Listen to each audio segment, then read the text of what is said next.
Hi, my name is Stefan Neumans from W3 Lab and welcome to our guide to websites for small business owners.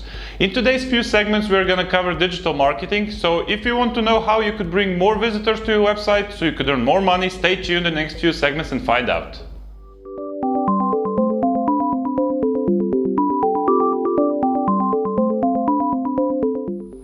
Okay, first we're going to talk a bit about the digital marketing in general. Digital marketing includes all marketing efforts that use an electronic device. Businesses use digital channels such as search media, such as social media, emails or their own websites to connect with their current or potential customers. With how accessible the internet is, it's not so surprising that the numbers of internet users are constantly rising. In the past 3 years alone, the number of internet users among the adults has risen by 5%. And the way that people shop has changed in favor of online shopping, meaning that offline marketing efforts are not so effective anymore.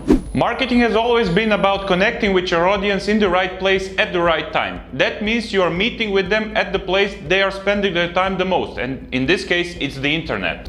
If you are not doing it already, you really should join digital marketing. Digital marketing is several times cheaper, effective and time-saving compared to traditional offline marketing methods. While figures may vary depending on several factors such as location, industry and so on, here is a clear example of how effective digital marketing is. A typical New York cafe owner would have to spend $5.5 on traditional means of marketing in order to achieve the same effect that $1 invested in digital marketing would bring him. The three most important methods we're going to cover, which are really useful for your business in digital marketing, are Google Ads, social media marketing and email marketing. Bear in mind that if we were to talk about them in great detail, it would take a really long time, so in the next few segments we're going to try to cover just the basics of them. Okay, that's it for today's intro to digital marketing. If you have any questions, suggestions or comments, please leave them in the comment section below, and as always we'll get to them as soon as we can. In the next segment we're going to talk about Google Ads and how you could use them to the benefit of your business. I want to thank you for your attention and have a great day.